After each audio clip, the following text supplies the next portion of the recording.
Good evening, everyone, and welcome back to Geopolitics with Tyberius D. Today, we're going to be talking about the geopolitical history of Poland and how it's gone from largely once one of the great powers to a regional power that may or may not be looking at oblivion here in the next couple of years. Roll the intro, and we'll get to it.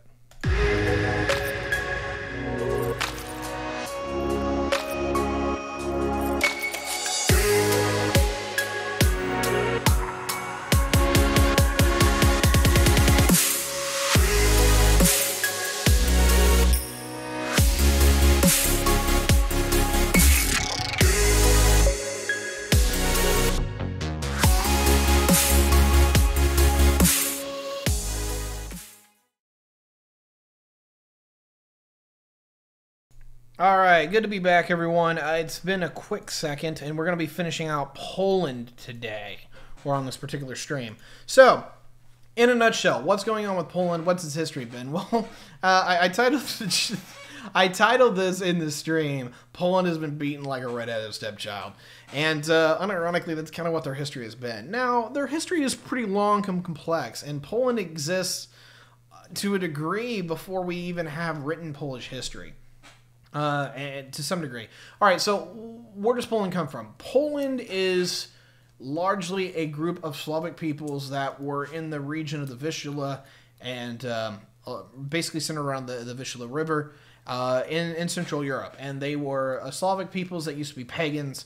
What happened all the way back, and this largely goes with the German history, is that the Germans largely went on crusade and missionary missions into Poland and largely would either conquer the region or they would openly subjugate the Poles or they would convert them to the point where Poland became a Christian kingdom, I believe, around the 1100s. And so Poland largely joins the Western world into a large degree, and they've been kind of just European full ever since. What has largely happened since then is that Poland has had an immense series of ups and downs that eventually has culminated into where Poland is today. And so, in a nutshell, getting into where I want to be here is that we'll pull this a little closer for a little bit of mic clarity, because I'm kind of that guy, is that Poland, in a nutshell, has had a lot of ups and downs. Okay, so where we start off, the rise of the Holy Roman Empire largely helped kind of subjugate Poland into the greater Christian world. And Poland definitely had a level where that was kind of their downfall. But in another level is that Poland, as the HRE got weaker and more, basically they pulled itself apart out from an absolute monarchy, is that Poland was allowed to metagame some of the German states against each other, to where the point was, as long as they didn't invade the HRE outright, they largely had a solid buffer in the German states that couldn't hit them and that they didn't have to concern themselves with. And so they could focus their attentions north, east, and south. And that's largely what Poland will do. Poland will have a time where they will basically rise up and down over the period of the 300s and the 400s, or I'm sorry, the 1300s and 1400s. So when you enter the 1400s, Poland's largely a pretty sizable power. They control most of the hinterland regions around Warsaw, and particularly towards the south and the southwest, or the southeast. And their domain will actually extend into the better part of Ukraine at this point. What the problem here is that their main rival is not a German entity. It's actually Lithuania. And Lithuania is this weird thing that came out of nowhere. I've been wondering if I'm going to do a Lithuanian history, but it largely merges with Polish history at a given point. We're going to hit that. Largely what the Lithuanians have done is that they were forcing the Christian order relatively early on compared to the rest of the Baltic states, and particularly with Russia and whatnot. Or sorry, I'm going to put it this way. Russia largely will be Christianized largely at the same time, but they'll become more part of the Orthodox Church that had a significant amount of influence all the way back in the 800s with the Vajrayana Guard and what have you. So Russia has always had Christian influences. As Christianity spreads into Eastern Europe, is that to a large degree it'll be adopted by the Orthodox Church in Russia, but the Catholics will largely move into Poland and into Lithuania. And Lithuania will largely be kind of a crusader state in some regards. They'll have some ties to the Teutonic Order and to the Livonian Knights and a few other groups of people within this region, and they will seek to expand not only the power of Christianity, but also their own geopolitical influence to the point where they will be on a level rivals to Poland. It's actually quite amazing the amount of land and territory that the Lithuanians will be able to amass for themselves. And largely a lot of that is that they basically, in more or less a term, functionally operate as a crusader state. Okay, cool. What eventually will happen here is that Lithuania is largely a duchy that will turn itself into largely the Kingdom of Lithuania, and Poland operates in very similarly as a normal kingdom that you and I would, normally see. What eventually will happen is that you will have a royal marriage, and under the Jagiellonian dynasty, and I believe it's a Polish dynasty, is that you will have the fusion of these two thrones. At first, it'll be limited. It'll be a personal union, but eventually what you'll get is the Greater Polish-Lithuanian Commonwealth, which is what referred to as the PLC. Talk about this quite a lot, and it has a lot of power and influence over Central European history for the better part of 300 years. And I can't remember when this forms, but I believe this forms in the 1500s. And you have this largely not necessarily a superpower, but you have this massive regional power within Europe that rivals the HRE, and particularly the Empire of Austria, and that rivals what will eventually become Russia. It also is one of the bulwarks that will eventually be used to fight back the Ottomans. This is the era of the Polish Winged Hussars. This is the era of the Polish-Lithuanian Commonwealth that is incredibly powerful and incredibly influential throughout most of the history. They'll actually tag against Sweden a couple times. But here's what eventually happens for the PLC, because I don't know their history extremely well. It'll start off as largely a more unitary empire, I guess you will, that's kind of built out of this conglomeration of these two kingdoms. What eventually will happen, though, is that the political influences within the two kingdoms, in particular, will make for a throne that is an elective monarchy. And so they'll largely get rid of primogeniture at some point. This kind of begins the end of the PLC. And that is because the political influences within the PLC will slowly tear apart the political institutions so that you don't have a sovereign autocrat that is able to keep this as a unified entity and maintain strategic pillars of power that allows them to propagate and reinvest their power to forward the PLC. And actually what eventually usually will happen here, and this is the great dilemma about the distributed pillars of power, why the PLC actually will probably get stronger as a unified entity. It will get weaker as it becomes more divisive. And so, on the greater whole, the PLC, with these different bastions of power between the Poles and the Lithuanians and the Ruthenians, which are the Ukrainians, and all the other peoples that become part of the empire, is that with the more political divisions that happen within it, is that without an autocrat to largely tie it together, is that these divisions openly start antagonizing themselves into each other to where the PLC will openly fight itself more than it actually fights the people opposing it. What will largely happen is two things. Number one, that this will lead to is two things. Number one, they will eventually have a number of rivals come up to openly challenge them, and eventually will start grinding at them. Austria and eventually Prussia will come to rise, and Prussia is actually kind of let go by the PLC because it was a principality under their rule, and part of one of these political divisions that they actually give up. The other part is that you'll have incoming invaders who will largely come in and openly fight the PLC and actually will side with internal PLC politics that will openly help. Basically, anytime that somebody comes to invade, they'll largely start a civil war in the process. And so you'll have the Russians or the Swedes or the Ottomans openly invade, and the political system openly just damn near crumbles. And so it makes the PLC incredibly weak to resisting invasion. So you have basically, one, you'll have the rise of contenders, Prussia, Austria, Russia, and then even to some degree coming in contact with the Ottomans and the Swedes. The other side of that is that from the inside is that basically anybody who is invading or anybody who wants to get in on that conversation basically does. And when it comes to the elected monarchy is that you'll have foreign sponsors that will largely pull the interest of the PLC in any and every direction that it can, to the point where the PLC will progressively get weaker and weaker and weaker. And eventually what happens is you get the Great Northern War, you get the wars against the Ottomans, and then eventually you'll have the Great Partitions. So let's walk through this. What largely happens here is that the first thing is that you'll have the wars with the Ottomans. The Ottomans will come in and they're expanding their influence into Eastern and Central Europe, and particularly the Balkans. And eventually it gets to the point where they've almost completely destroyed the entirety of what was the Kingdom of Hungary, which is now occupied by Austria and part of the not Austria-Hungary, but part of the Austrian Empire. Poland eventually gets to a point where they have a shared border. And that's actually pretty early on because eventually the Ottomans will get into places called Moldavia and Wallachia, which are Romanian areas. And they'll largely control that. And they'll also get into areas of Transylvania that puts them in direct conflict with the Ottomans and the PLC.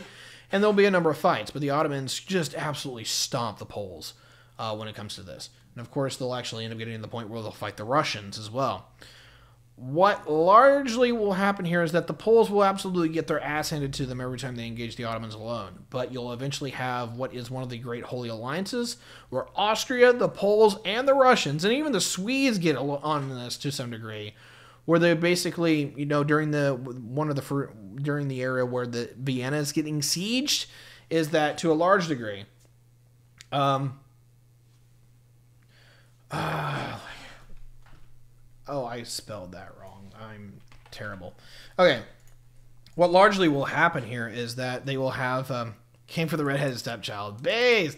Yeah, we're just talking about that. Poland was largely getting its ass kicked by the Ottomans like a redheaded stepchild. But eventually you have Austria, the Poles, the Russians, and even to some degree the Swedes get involved. And particularly what you'll have is the Ukrainian Cossacks. They'll largely get together.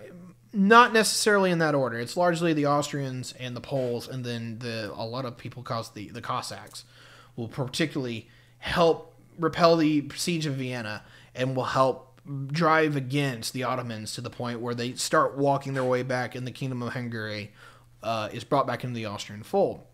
You will have different peoples involve themselves, which is why I mentioned the Russians and why I mentioned the Swedes, is that they'll play some integral parts in this.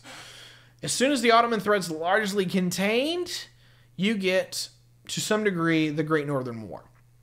And what the Great Northern War is that Poland wants control of Livonia. And this is an area that is largely Latvia today. Also, the Russians are looking for it too. But Denmark, Norway, the PLC, and Russia at this point openly want to contain and defeat Sweden. And so they basically make a secret alliance to coalition and destroy Sweden. Problem, they all launched the operations at the wrong time. And so Denmark, Norway is the first to engage, and they're the first to get their ass kicked by the Swedes. The second is the PLC. They launch in Livonia. Sweden comes in, kicks the crap out of them. Russia shows up, and Russia's able to go, not necessarily 1-for-1, but it's basically like they can 3v1. The Russians can 3v1 the Swedes and still come out. And so the Swedes start to basically have Pyrrhic victories for a quick minute here. The PLC, as it usually does at this point, breaks apart in a civil war, and you literally have one guy who's siding with the Russians. He'll lose almost every battle he has, but somehow he'll maintain some level of vested power for the better part of 20 years during the Great Northern War. You'll have largely the people who will run the PLC as a formal entity actually side with the Swedes. And so basically, Denmark, Norway knocked out of the war pretty quickly. The British will actually show up at some point during this. You also have Brandenburg switch sides a few times during this, but they're not really super influential. What a lot of this is that you'll have Sweden and one half the PLC, which is the technically the loyalist government, versus a resistance government of the PLC and Russia for the better part of 20 years of the Great Northern War. This war absolutely hams the PLC. It basically is a 20-year civil war that eventually will grind the PLC into relative dust. And this will eventually end in like 1723. Two notes. One, the Swedes don't get the Ottomans to join. The other side of that, eventually the resistance movement that is supported by the Russians will eventually actually win, largely because the Russians largely win this war. The Poles will not get Livonia. It actually largely, a bit of it will go to the Poland, but to a large degree, Sweden, or the Swedish territories within the Baltic states, will be given to Russia. And this is part of the Great Concession that eventually leads to the era of St. Petersburg and the Baltic states coming under former Russian occupation. Quickly after this is that over the period of the 1750 or the 1730s, 40s, and 50s, is that Poland gets incredibly weaker, Prussia gets incredibly stronger, and after you have the rise of Frederick the Great and him taking Silesia from the Austrians and the War of Austrian Secession, Prussia, Austria, and Russia basically decide that they don't really want to tolerate Poland's existence anymore, and you get the Great Partitions. Now, the first one I can't remember, I think it's like in the 1770s, is that Russia, Prussia, and Austria openly go, hey, you get this piece, you get this piece, and you get this piece.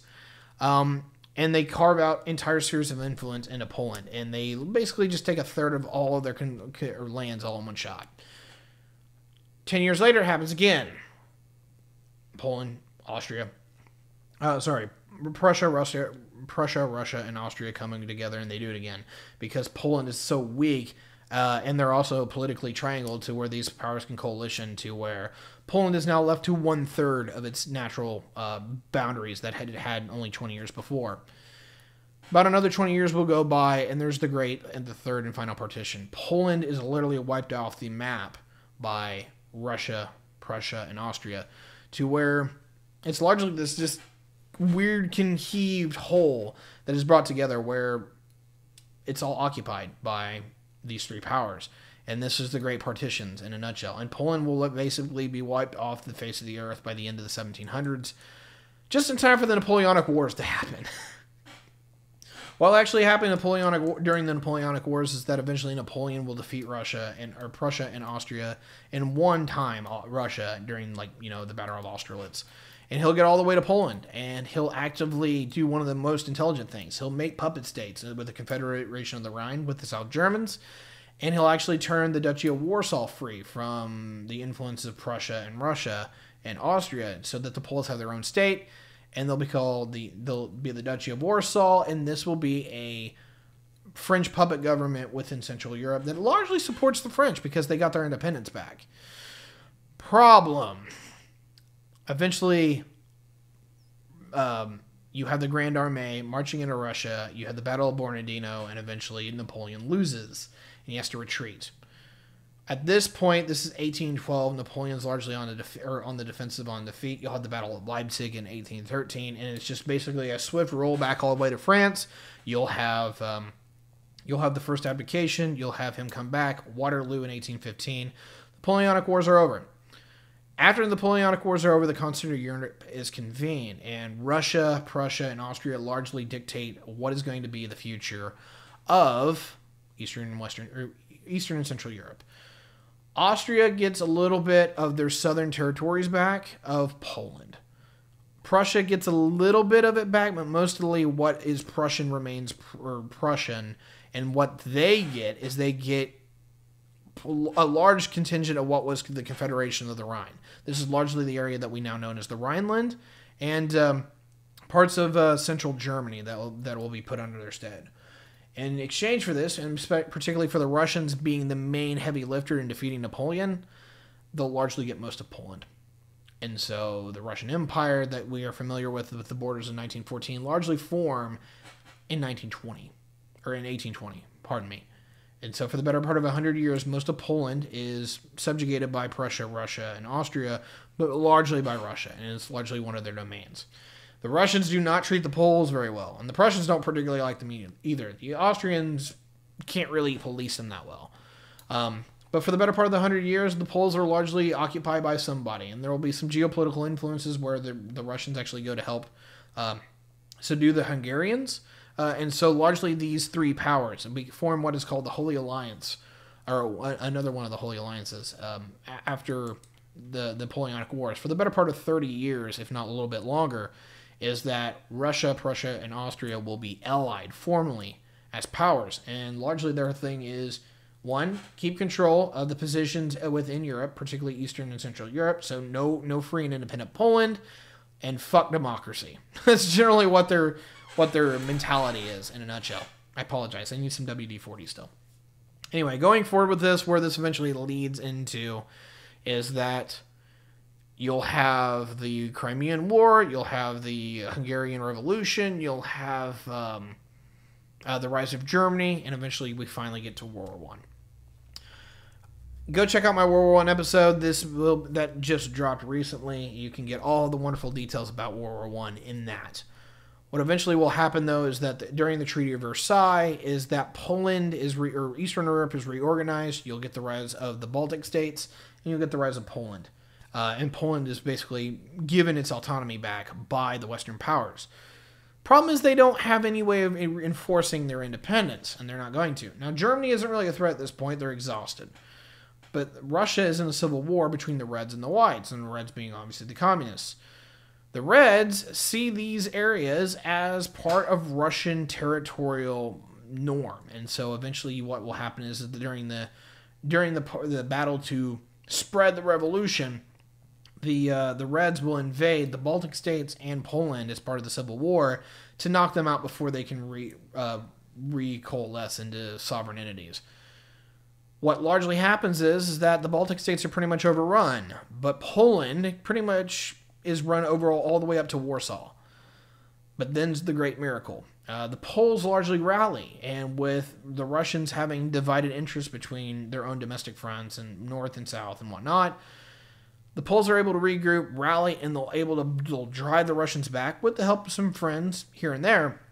They'll drive the Russians back quite a bit, almost all the way almost up to Smolensk, which is the capital of Belarus today, and Kiev, which is the capital of Ukraine today, or Kyiv.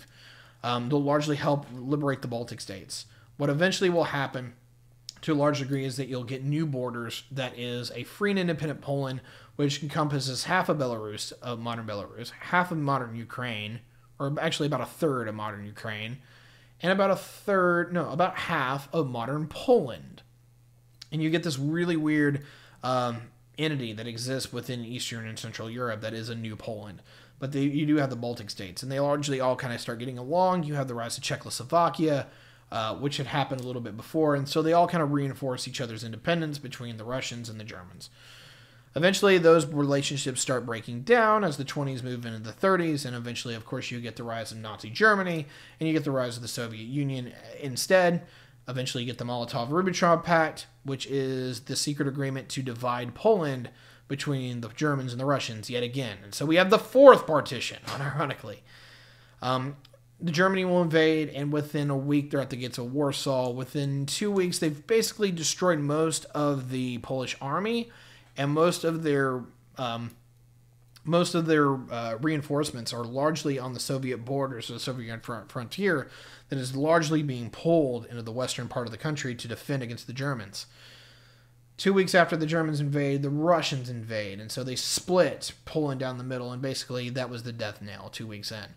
Poland will formally last the better part of 6 weeks before they officially surrender, but largely by week 4, they're officially just destroyed. That does not mean that the Poles do not make a good accounting of themselves. They actually break the Enigma code first and foremost before anybody else does, and they pass that whole information along to the British. They do make a good accounting of themselves in fighting the Germans. Now, the Germans will absolutely manhandle the Poles, but it's not for a lack of trying. The Germans will take about 100,000 casualties in Poland. And keep that in mind, that's about the same amount of casualties they'll take in France.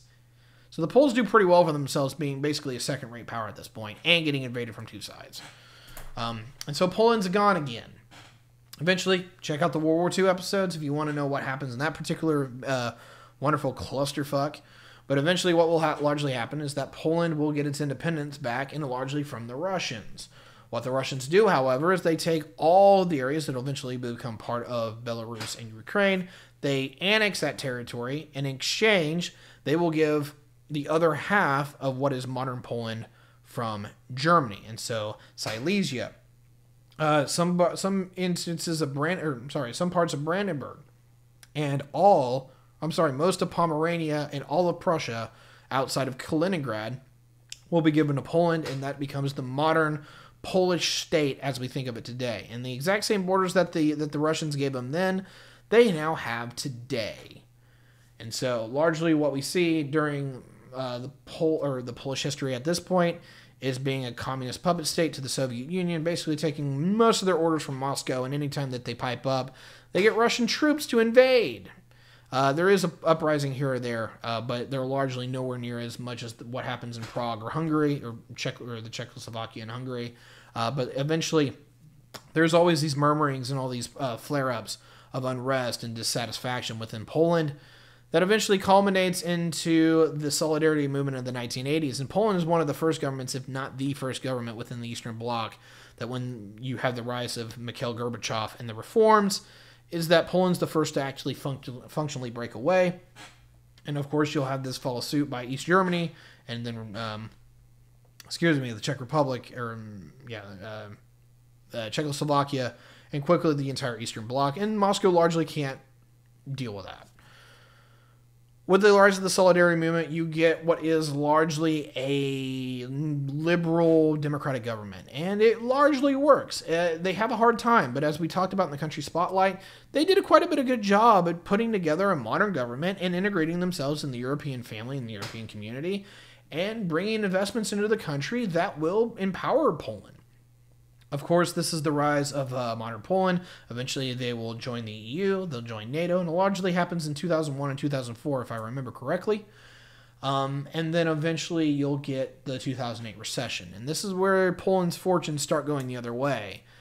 After 2008, for one reason or another, they're not as able to economically compete with Germany and Western Europe to the degree that they had been before. And largely, that's probably because of the balance of labor.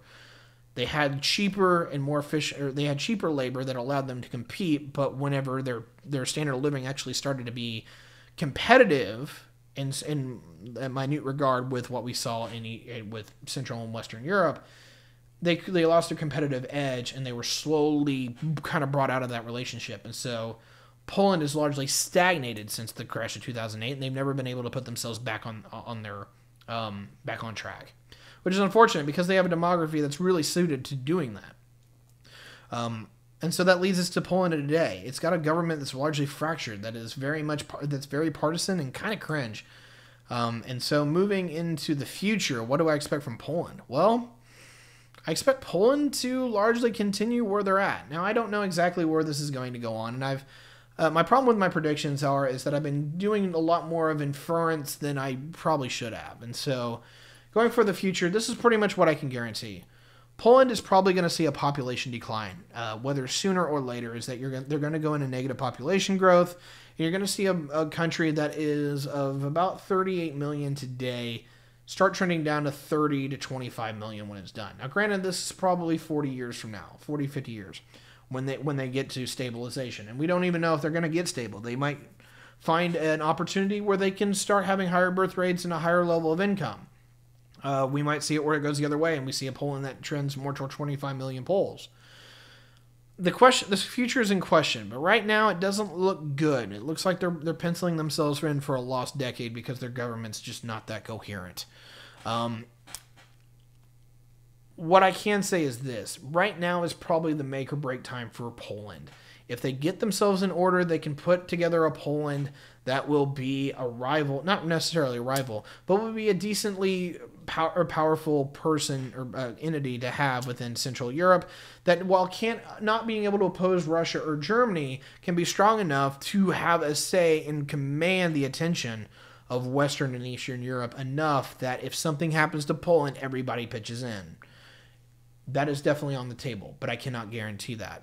The future of Poland is definitely uncertain, but I absolutely expect it to be turbulent, and I expect them to have significant challenges going forward.